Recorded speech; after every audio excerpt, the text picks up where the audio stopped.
Good morning, students. How is everyone? Today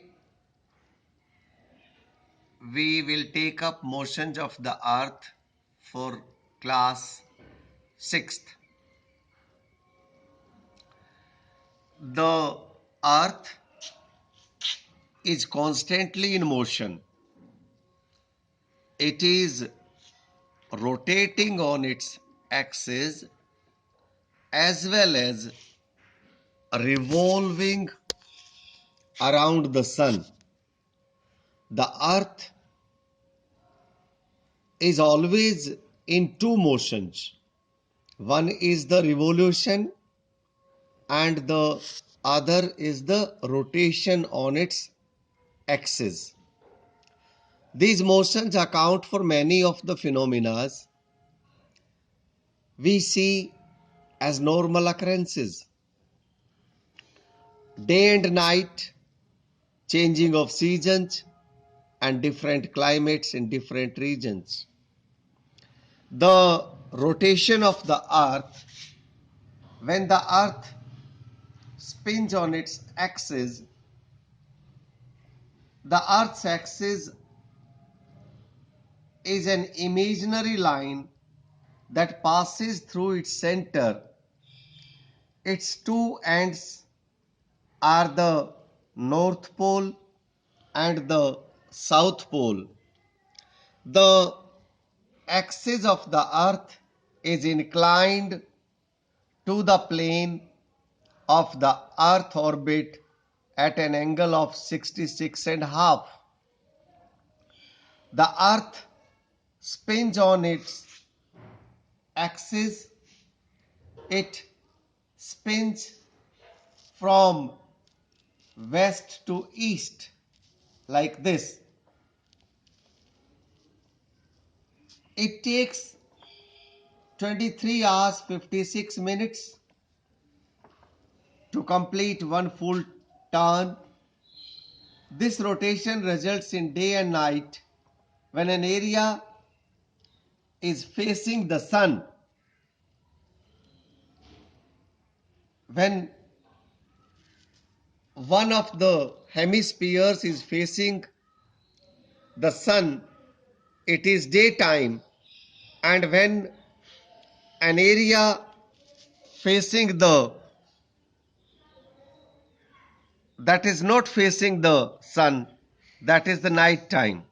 Day and night are produced by the rotation of the earth. The speed of rotation at any point of the equator is at the rate of approximately 1038 miles per hour, decreasing to zero at the poles. See, to be precise how day and nights are caused, you have to understand this picture. Focus here and you will understand the occurrence of day and night. At the time of the rotation, it is day on the side of the earth that faces the sun, while it is night on the other side of the sun. Take this as the sun and take this as the earth. So this side it is day and the other side it is night. When it rotates, this side will come in front. So this hemisphere will have the day and this hemisphere will have the night. This is how day and nights are caused. This was due to the rotation. Now let's talk about the revolution of the earth. What does revolution do? Revolution also causes, see, when the earth revolves around the sun, what happens is we can understand this by this diagram in a better way. While the earth is revolving, the motion of the earth around the sun in its orbit is called the revolution. It takes the earth 365 days and 6 hours to complete one revolution. We calculate a year as consisting of 365 days only. Ignore 6 hours. These 6 hours saved every year are added to make one complete day after 4 years. This extra day is added in the month of February. That is counted as the leap year every 4th year. What happens is, on 21st June, this day is the longest in the year in the northern hemisphere, in our hemisphere, and the shortest in the southern hemisphere. North Pole at this point of time is inclined. This is the North Pole. North Pole is inclined towards the sun and the South Pole is away from it.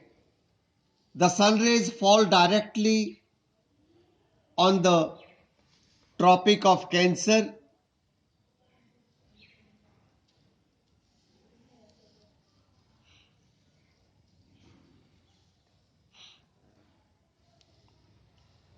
and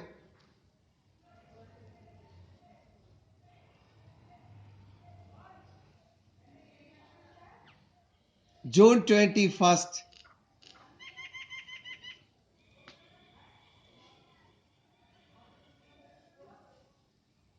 is also the summer time in the northern hemisphere and winter time in the southern hemisphere.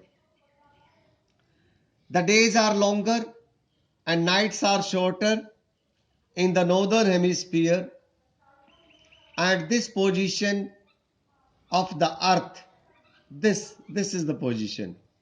This position of the earth is called the summer solstice. On December 22nd, the South Pole is inclined towards the sun and the North Pole is away from the sun. The rays of the sun fall vertically on the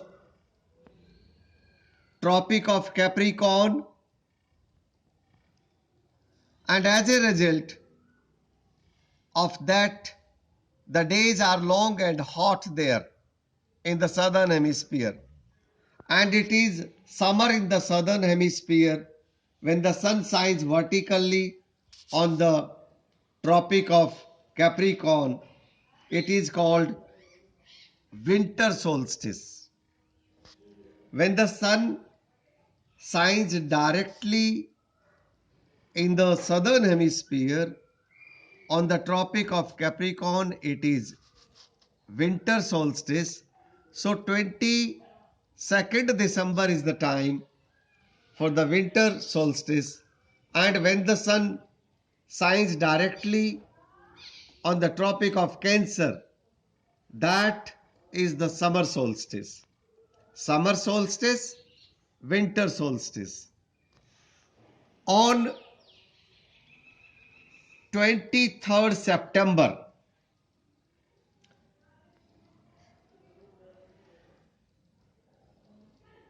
on this date, day and night are equal in length in both the hemispheres. This is called the autumnal equinox. The autumnal equinox. It is the beginning of the autumn in the northern hemisphere and spring in the southern hemisphere. On 21st March, the sun's rays are again vertical at the equator, and the sun is directly over the equator. The day and night are equal in both the hemispheres. This is called the vernal equinox. Vernal equinox, autumnal equinox. Autumnal equinox, vernal equinox. The vernal equinox marks the beginning of the spring in the northern hemisphere and autumn in the southern hemisphere. So these were the effects of the revolution of the earth. Today we have learnt about the motions of the earth. Keep revising. Tomorrow I shall be with you with a new topic. Till then, it's goodbye from me, from the Social Studies desk.